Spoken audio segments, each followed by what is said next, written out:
Good evening. Here it is on a Saturday night, a little bit after 9 o'clock. It still hasn't gotten dark yet. The joys of a northern latitude. I'm out here on the terrace. The cats are watching me, thinking I'm crazy. The kids are downstairs. Not our kids, but the neighborhood kids are outside playing in the commons area down below. And I'm just enjoying this nice, cool 1st of June evening. My last couple videos I put up mostly were shorts, but I decided this one maybe deserved a little more substance. I sometimes have a hard time articulating things, but like I said, I've got a face for radio and a voice fit to print, although I do write fairly well. But obviously, the whole nation is reeling from the guilty verdict for Trump. And, my disclaimer is that I didn't vote for Trump in 2016 and I didn't vote for him in 2020. I still haven't made up my mind who I'm going to vote for in 2024. And that's honest. I don't know. I definitely will not be voting for Joe Biden. That's for sure.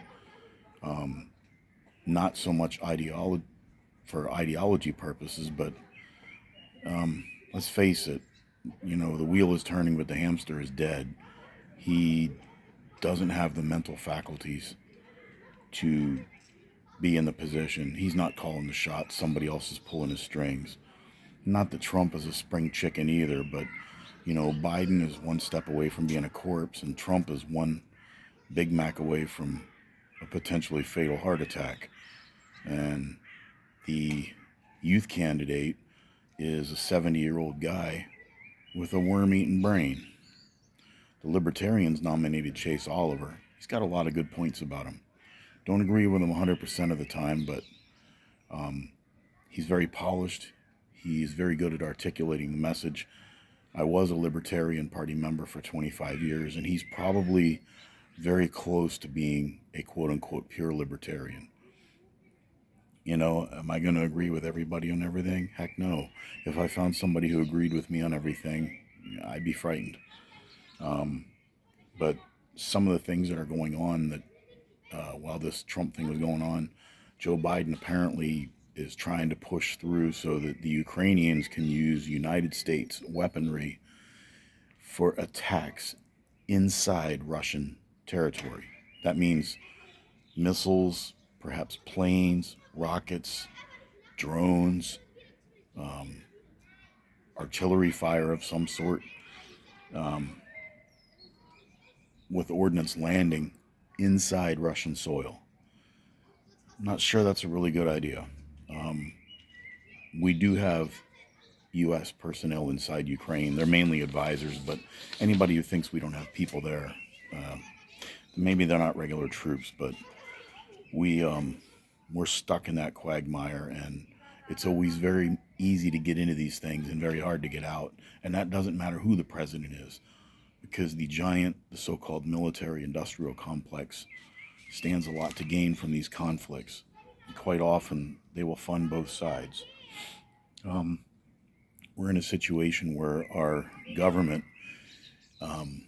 we have people put up this dichotomy that, well, the Democrats say that all we need to do is just raise taxes on the rich and raise taxes on corporations, whereas the Republicans say, well, all we need to do is cut foreign aid and reduce waste and fraud. Well, sorry. We're going to have to do a lot more than that. Neither party wants to touch Social Security or Medicare. They both say, oh, no, we can't do it. Well, some people think that we should raise the cap on income subject to Social Security or FICA tax. And the only problem with that is that when those high wage earners, they will pay more taxes into the system, and you'll have a short infusion of cash. But when they end up retiring, they'll be entitled to larger payouts. So that's what's called a Faustian bargain. The system is still flawed. Both parties have been borrowing from it, the so-called Social Security Trust Fund, which really doesn't exist. It's more like a accounting gimmick. It doesn't have enough in there to cover the unfunded liabilities. Uh, as of June 1st, the national debt is pushing $35 trillion dollars, and we are adding $1 trillion more dollars to the national debt roughly every 100 days.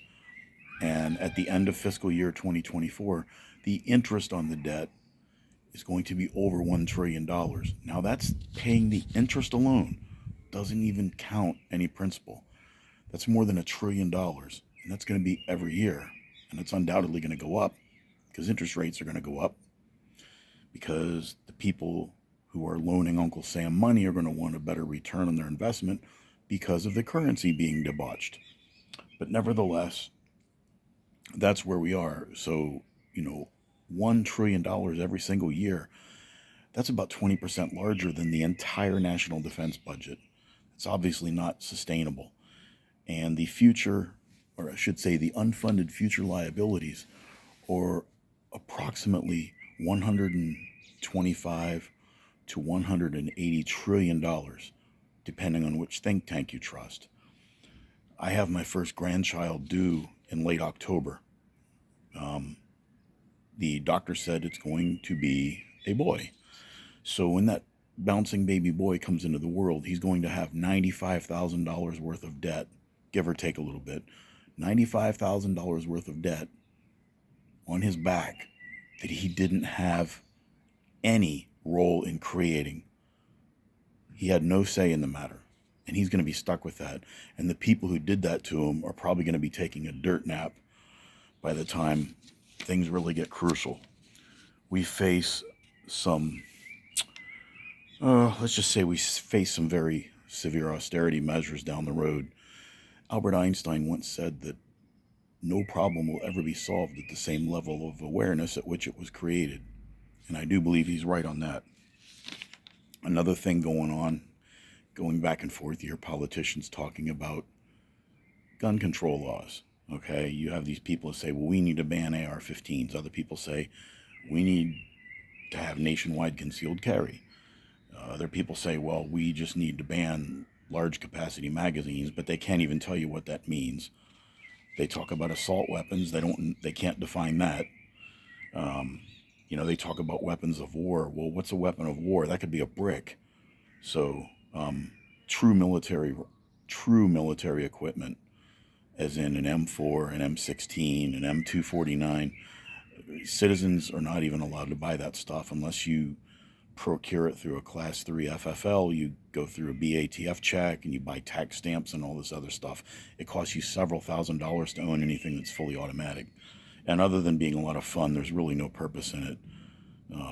You're going to burn through ammunition. You're going to burn through ammunition faster than I can run up a bar tab in happy hour. But nevertheless, we're headed into some very weird times the next couple months.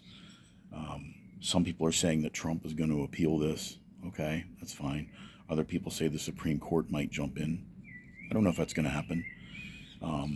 Basically, the left got the name convicted felon, or the label applied to Donald Trump. He will always be known as a convicted felon. There's a possibility Joe Biden could pardon him. I don't know. That could be good or bad for both camps. I don't know if that's going to happen. I'm not looking that far ahead. One thing for sure is that you hear people talk about our system and how our system is bad. I disagree. I think our system is probably the best in the world, the way the Constitution was originally set up. Our problem is the people in it. They, instead of trying to amend the Constitution or trying to follow it and work within it, they just ignore it, circumvent it. Sometimes they'll go to the courts and do stuff that's unconstitutional, and they have judges in place who will go along with it. You have I think there was a female judge in New York City. Somebody got hemmed up on a gun charge, and she said, don't talk about the Second Amendment in here. This is New York. That doesn't apply. Well, last time I checked, New York was still inside the United States, and that judge swore an oath to the Constitution, and she's basically defecating all over it. Unfortunately, she's not alone. There was a congressman from California who joked about using nuclear weapons on American citizens. And you had a sitting president say that, well, we have nukes and we have F-16s. It's like, it's kind of scary when people in your own government salivate at the idea of using the military against the citizenry. And ironically, those people are the ones who drive up weapons sales. But I digress. You have the situation going on in the Middle East right now, the Israelis versus the Arabs. I don't really think, I know people use the term Palestinian, but that could apply to the Israelis too, because the whole Palestine is an area, it's not a country. It crosses several national borders, so you would have the Palestinian Arabs, the Palestinian Jews. Although Israelis don't like it if you call them Palestinian Jews.